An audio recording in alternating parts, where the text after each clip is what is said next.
Seeing that everybody's sad that Mob Psycho has ended, I want to make a video about the spin-off that they made, Mob Psycho 100 Reigen. We start off the spin-off seeing some random girl running with some bread in her mouth, and then we see who the main character of this spin-off's gonna be. It's not Reigen, it's actually Karata.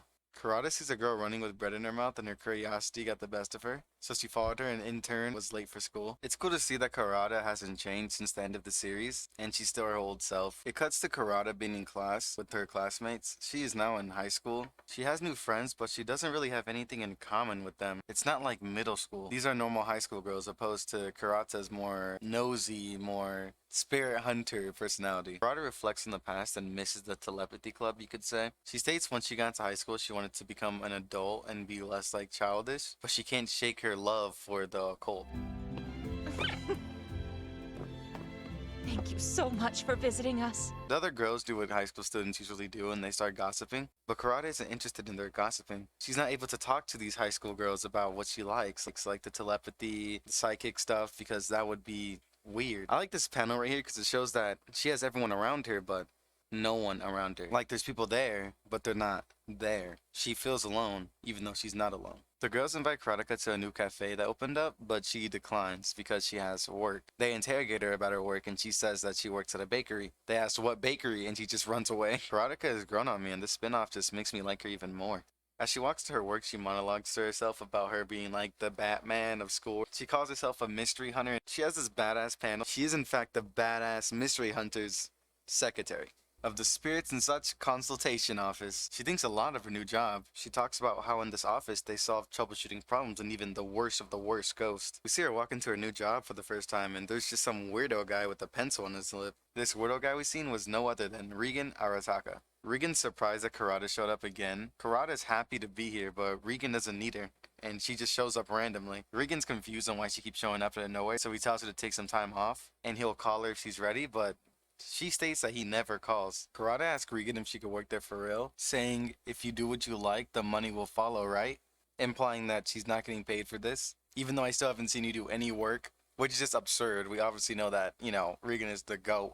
Reigen starts by flexing on with spirits that he's exterminated more than he could even count. He doesn't want her to get involved in this dangerous work, saying this isn't a type of thing that an amateur could just jump into. Him also saying it's also not a fun life, danger is just around the corner. Even going as far as telling her to quit while she's ahead, and not to give up her peaceful life so easily. Reigen goes on a rant about the evil spirits and opponents that he's faced during his spirit run. He also mentions that there's people that steal other people's lives. Like that, I don't know how to say that, but you guys could just read that right there. It's whatever that is. Karata wants Reigen to tell her all the stories about the cool evil spirits and phenomenons he's faced, but he brushes it off, and then he goes on this huge rant about him saving people and exercising things and saving like buildings and military bases from ghosts and stuff like that. From this, you can see that Reigen hasn't changed much, really. Reigen says that he's a jack of all trades. There are times when I'm the only thing stopping the forces of hell from plunging the world into darkness.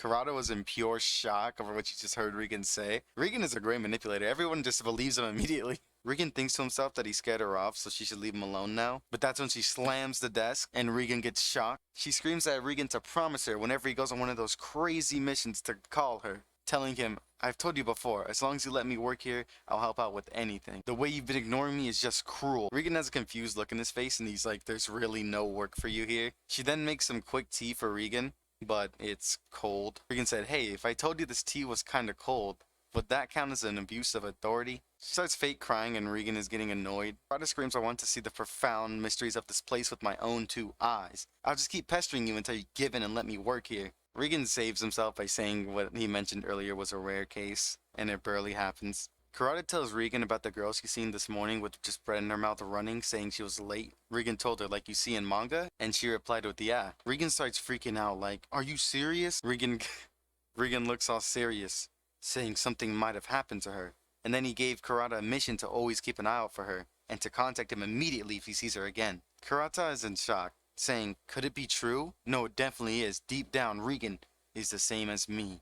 And Reigen has this, blamed face because it's obviously not true. He's just trying to get her, off his back. Then the final panel shows that Reigen was just bored. Haha, I tricked you guys. That actually wasn't the final panel. We have another one. We have a Mob cameo. Mob introduces himself as Shigeru Kageyama, and he's super excited to be here on the manga again. And he's happy to see everyone after such a long time. Dimple interrupts and says, nah, I mean it's only been 3 months since Mob Psycho 100 ended. And Mom being all serious and saying in the story he's a third-year middle school student studying for his high school entrance exams. He gets into a weird pose and says, "This is a time of growth and maturity, so I'll probably grow a few inches too. I'll show all of you a brand new me." Which is really awesome to see a mob. Dimple's being Dimple and says, "What is that pose? You're not even in the manga this time." And then it ends with the shocked mob face. We start off chapter 2, we have Tome coming back to Reigen's establishment. Tome notices that Reigen is talking to someone, and she says to herself, "We've got a client. It's secretary time." The old lady that Reigen was talking to explains to Reigen that she wants to live out the rest of her life peacefully and in solitude. The old lady gave her house to her son and his family, and she bought an apartment nearby. But the apartment seems to be haunted and it frightens her, so that's why she hired Reigen. Oh, I think this is a dude, so old man. Oopsies. Have some tea. Tome gives the old man some tea, trying to be helpful, and Tome even offered him some choco pies. But Reigen gets upset. "I had those behind the cabinet for a reason." Reigen talks to the old guy about the noises he heard. Reigen talks about what spirit it could be, like it could be a spirit of a mouse, or caused by the pipe's decay, or even a curse. Tome is all confused. This is because of a curse? Since I haven't inspected or exercised the property, I can't say for sure. But leave it to me. The great Reigen Arataka accepts this challenge. And then you see Tome over here all happy. "If we're going, then let's get a move on." Wait a second, you don't seriously think you're coming, do you? Tome gets stopped real quick whenever she tried to go. Tome then tries to rebel against Reigen. "Huh? I'm not allowed?" Confused, like Reigen wouldn't let her go. Reigen told her even if she came with, she wouldn't do anything. Like Reigen's gonna do something? That's super ironic. "I take this back, okay? So do not comment that I'm an idiot. Okay?" Reigen then scolds her about trying to rubberneck and tag along, and then Tome pleads for her life to come. "No, Reigen, I promise I won't get in the way." Reigen then gives his big speech, saying that letting amateurs go is just a waste of time, and there's nothing scarier than humans. The spirits aren't the real threat. Tome then hits him with the, "Are you seriously planning to go alone?" "No, I'll take my employee with me. We shouldn't be too long." We get Serizawa! Woo! Serizawa! Reigen happy as ever to see Serizawa. Tome's like, "Serizawa, look how much our boy Serizawa has grown." Serizawa's even confused that Tome's here. Tome seems jealous that Reigen acknowledges Serizawa and not her. Reigen starts gloating. "Serizawa's not my level, but he's an excellent exorcist." Tome thinks it's so cool and says, "I want to be your apprentice too." Reigen then backs up Serizawa. Serizawa's no apprentice. He already has control over his powers. Then he says Serizawa's a shut-in and basically has trouble in society still. Reigen's only there to coach him through it. Right now, Spirits and Such Constitution Office has only 2 people reporting to all requests. This is implying that Mob no longer works there. Then Reigen says this. "Subscribe to Zaya." Eh? Reigen's still savage. All that's left for Tome is telephone duty when I'm out the office. Then Serizawa, being the goat he is, backs up Tome. "If something goes wrong, she could be our backup." And then Tome's praising Serizawa, saying, "You're too amazing, Serizawa." And then Reigen tries his hardest to not let Tome come by saying that Serizawa's gonna be responsible for her. So he just said, "Understood." Reigen and the gang show up at the apartments. "I still haven't heard any strange sounds." Reigen uses his powers to scan out the area. Tome wants to wait a little longer, and Reigen is still confused why she's still here. Tome says her parents don't really care. The gang hears scratching. The old man tells them that's the scratching he's been hearing. The scraping continues. They find out it's from this room right here. He tells Serizawa to open it. Serizawa says, "Right." He said, "There's a lock on it. Lend us a key." Creak! There's no one there. The sound is coming from the wall. Reigen does his investigation on the wall by knocking on it. The noise stopped when he knocked on it. Reigen then said he determined the source and he will be back tomorrow, and he wants the plans to the whole floor. The next day, he gets the layouts to the whole unit. "Yes, it's just as I thought." Reigen then gets into his little spirit form, and he asks who lives next door. The old man explains that it's a college student. Reigen then comes to the conclusion that the college guy's trying to dig into the wall to get a safe or something. I couldn't even tell. The gang rings his doorbell. Freak! "Have a look at this. The Exorcist? Will you show me your closet?" The guy gets all confused and scared. Tome, get ready." Aye, sir." And then Tome uses one of Reigen's special moves, but this is just so cute. I fucking love this. "Reigen, flowing exorcism 7-fold. Gadget. Bolt cutters!" Playing. Now, I'm no scientist, but I think that's a reference to this right here from Demon Slayer. "Ah, so forceful. What the hell are you guys even doing?" Reigen then just budges right in. They open the closet, but there's nothing there. Tome is doubting Reigen's actual ability. Reigen tells him, "You don't mind if I rip that off right there, do you? It looks like it's already been ripped off before." The college student growing more nervous and nervous. "No, of course not. I don't want you to do that." Reigen says that he'll put it back afterwards. The college student doesn't want anything to do with this. Reigen budges right through. "What are you?" The college student gets aggressive.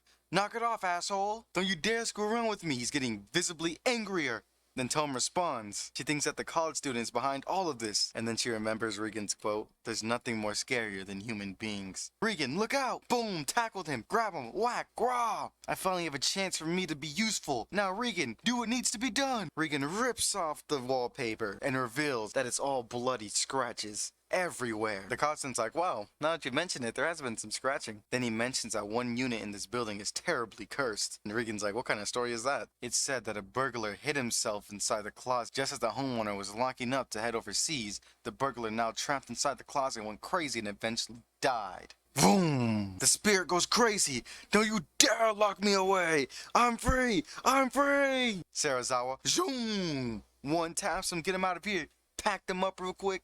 And then the college student gets all happy for Reigen and congratulates him. Thank you for saving me. Thank you. Reigen, you're the best. Tome realizes that Reigen's the real deal. And then she sees Reigen all scared. Like, oh yeah, I understand why you're scared. Reigen was only scared because the college student might have sued him if the ghost wasn't actually there. We're back at work. Reigen's telling Tome about the business he wanted to start. He's cheap, but amazing. Tome's admiring Reigen just like all of us. And then Reigen said, at that time, I never dreamed that one day I would actually be able to see spirits too. Our story starts out with this average looking man looking at this ghost. But what type of ghost is it? We do not know. He tries and tries to ignore the ghost. But then the average looking man notices that the ghost is seeming to get closer and it looks more visible. What once was a dot is now visibly a human face. The ghost is there the next day, and the next day, and the next. Our average Joe finds an exorcist to tell him about the situation, and the exorcist is no other than this fat guy. Our psychic friend here has performed a psychic examination, and definitely seeing signs of a spirit that has attached himself to our average Joe, and it's a female. Dun dun dun! If only a female could attach herself to me. Our average Joe was shocked that a spirit is attached to him, and he wonders why. Is it someone that he knows? Not necessarily. And we do not know its intentions. We don't even know if he knows who it is, but it has certainly attached itself to him. And now our average Joe is feeling even worse. We skip to the school, where Tome is telling her friends how Reigen scammed, helped a man exorcise the ghost that was haunting his company. She tells her friends how the people of the company were pleasured and happy that Reigen helped them. And they ask her, can you see ghosts, Tome? And she replies, well, not yet, but I feel like I could hear him and sense them. According to the boss, it's all unexplained phenomenon. Tome's friends start doubting her, wondering why she would even have a psychic job if she's not a psychic, and doubting the realism of her job. Saying things like, it's always I heard this from an acquaintance, or this really happened to a friend of mine, but it can't be confirmed, right? It's definitely interesting, but I can't help but feel doubtful. Tome has an expression on her face that seems like she's doubting herself. And then the girls at school change the conversation. Tome confides with them, telling them that she wasn't even going to share her stories because it would seem ridiculous to them. But then they change the subject again. Tome's friends change the subject to hot guys, wondering if Tome works with any hot guys. She says Sarazawa lacks confidence and Reigen's kinda shady. The girls are thinking about starting a part-time job so they could meet people, when the teacher overhears them and says, students who want to work part-time need to file a permission form with the school. Isn't that right, Karata? I know you would never think of working a part-time job without informing the school, right? See me in the staff room after class. And the girls laugh, saying sorry. But the teacher happens to be no other than Average Joe! Average Joe wants Tome to write out a job form, which includes her parents' signatures and what job she is working at. Tome is embarrassed of the job that she is working at, and the teacher thinks it's some unholy job, which Tome responds with, no, it's not unseemingly, it's totally seemingly. I mean, I haven't noticed that it's not unseemingly. The teacher says, what are you saying? Spit it out. The average Joe looks disappointed that Tome is wrapping herself up with all this psychic stuff, but then surprisingly he says, me too. Karata, do you see that over there? In the corner of the room? Karata is confused, and he points straight at the ghost that we're talking about earlier. Now it's even staring straight at us. And he's wearing a necklace that keeps him safe from the ghost. Alright, we're going back to normal. The fat guy explains to the teacher that he wants him to wear the necklace, and if he wears it for long enough, then the spirit should go away. So the teacher's been wearing the amulet ever since he got it. He looks at the head and it looks eerie. He says last night he finally noticed that it is someone that he knows. It looks just like the face of my former teacher. Tome responds with, your teacher? You mean Sensei? And the ghost face was Tome's teacher's teacher, who was nice and gentle and always kind, and the reason why Tome's teacher wanted to become a teacher. She was even gentle and kind to him whenever he was a bad kid. At first, he didn't want to believe that the face was his former teacher, until he searched her name up online and found out that she was dead. Tome's in shock, saying, I don't know what to say. The teacher asks Tome for her advice. She responds with, I don't know what to tell you, but to be honest, I can't see a thing. Tome can't see ghosts still. Tome tells the teacher that it should be nothing to be afraid of, since it was his former teacher. She probably just wants to catch up on old times. The teacher takes off his amulet, saying it's no longer necessary. Then Tome gets a great idea. Let's see what Reigen has to say. If you're able to talk to your former teacher, it will prove that there's nothing shady about my part-time job. Then Tome keeps persisting the teacher. Well, what do you say? Let's go, let's go. Tome's trying to get information about the teacher's teacher. Tome screams in Reigen's face. I want to see spirits too. What's this all of a sudden? Tome says, I'm sick about hearing everything secondhand. I want to actually experience it. I want to feel it for myself, like you two. And then Serizawa's back again saying, even if you could see spirits floating around, it's not all that interesting. It's like seeing a crow or a stray cat. I love Serizawa so much. If you stop paying attention, you stop even noticing them. Look at Serizawa on his little tiny desk. Then Tome responds with, that's only true in your case, Serizawa. To you psychics, the strange and mysterious is just old news. Reigen's filling out Tome's paper and says the high school's such a pain. Tome explains to Reigen what the application is for, and Reigen responds with, you weren't even hired here in the first place. Reigen also responds with job duties, spiritual consultation. Tome asks Reigen if he could help her teacher, communicating with an acquaintance who's already passed. If they're famous enough to have a wiki page, I should be able to ad-lib it. Tome says, ad-lib it? Let me try searching the name online. Reigen finds out that there was a death with the same name and age as the teacher, but it was a man. Reigen says, your teacher's teacher was a woman, right? Looks like she's retired from teaching and is living a happy life. Your teacher's teacher's still alive, and that means the spirit is someone else. Tome starts freaking out because she told him to take the amulet off, but Reigen says he was prescribed that amulet, right? So it should be fine no matter who the spirit is. Tome continues to freak out. Reigen's just confused. Alright, we'll take care of it tomorrow. But Tome insists that they do it now, and then Tome says she'll do it by herself if she has to. Reigen said, if that's your plan, then lend me your head for a second. Tome's confused. Then Reigen transfers his powers to her. Tome says, awesome, now I could do this sort of thing on my own. Reigen says, let me know if anything happens. Now we're getting a Tome-only mission. It's gonna get hype. The teacher still thinks that the floating head is his teacher. He looks at the floating head. I know you haven't been able to approach me because of this amulet. Well, you don't need to worry about that anymore. Now that I know that it's your spirit following me. Sensei, please come here if there's anything you wish to say to me. He got closer, then the teacher realizes that it's someone else. Crap, my amulet. I can't breathe. The creepy, vulgar ghost gets super close, bloody. Together, together. I need to get out of here. Together, together. Let's die together. Then the teacher starts getting possessed. Tome comes in all innocent. Sensei, the spirit isn't your teacher. It's somebody else entirely. You shouldn't throw away the amulet yet. Sensei, huh? Together, together. The teacher starts going to the rooftop. The possessed teacher grabs Tome's neck and is walking towards the roof. Tome freaks out. I'm in major trouble. Someone please. As the ghost continues to say together, together, together. Tome grabs his hand super hard and a dimple appears on her face. Shut the hell up, you low-class spirit. Like hell, go anywhere with you. We get a dimple cameo, yeah! Boom! Dimple Tome punches the teacher straight in his face. Piss off! The punch launches the evil spirit right out of the guy's body, and Dimple comes out of Tome and eats it right up. Munch, munch. Burp. Then he just leaves.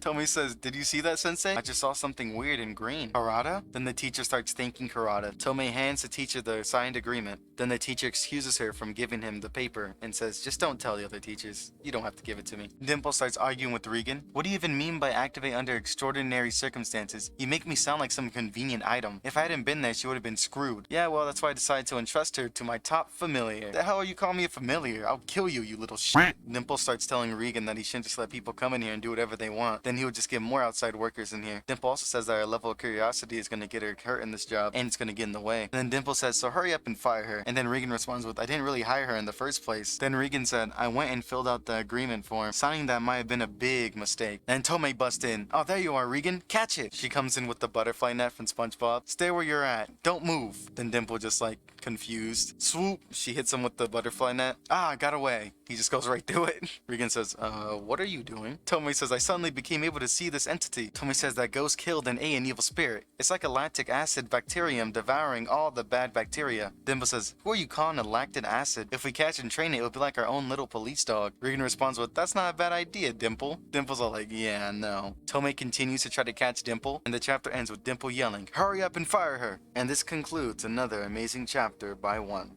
I'm missing Mob though, and I want to see a Samazaki cameo, but I'm pretty sure there will be. I'm not sure though. Cliff notes, Tome needs her own anime or manga, and Dimple is still a great character. I'm keeping that in. I'm keeping that in. And to answer my man's question, yes. Yes, I am.